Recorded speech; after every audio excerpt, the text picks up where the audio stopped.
Quel temps fera-t-il demain? À quel degré sera la température? Voilà entre autres questions auxquelles s'intéresse la météorologie pour faire ses prévisions. Pour y arriver, 2 étapes sont indispensables. Dans un premier temps, les données sont recueillies chaque 3 heures dans ce parc.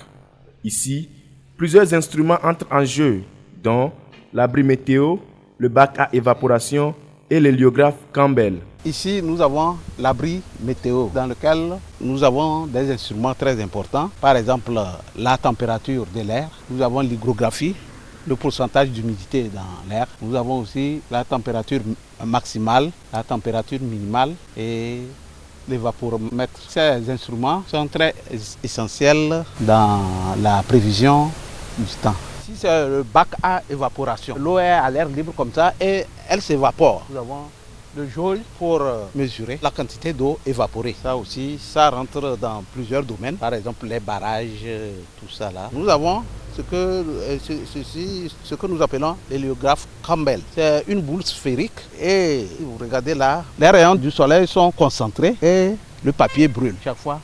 Et après, on peut calculer la durée de l'apparition du soleil. Une fois ces données recueillies, elles sont transmises à la salle de prévision. Ici, les prévisionnistes ont pour mission de décrypter les chiffres, les analyser avant de faire des prévisions. Les satellites collectent des informations qui traitent, qui renvoient. On a une antenne qui est reliée à ces PC. Donc quand ça vient au niveau du PC1, il prend, il traite et nous on visualise ça sur nos écrans. C'est des chiffres seulement, mais en météo, on a eu cette formation de détecter ou de déchiffrer les chiffres là. Maintenant, vu ce que l'observateur nous donne sur le terrain, vu nous, notre image, le modèle, c'est tous ces éléments-là qui lui permettent de dire, par exemple, demain, il va pleuvoir ou il ne va pas pleuvoir. Malgré toutes ces démarches, les prévisions étant toujours des prévisions, elles ne sont toujours pas exactes toutes les fois. Conséquence, la population doute alors de l'efficacité du travail qui est fait.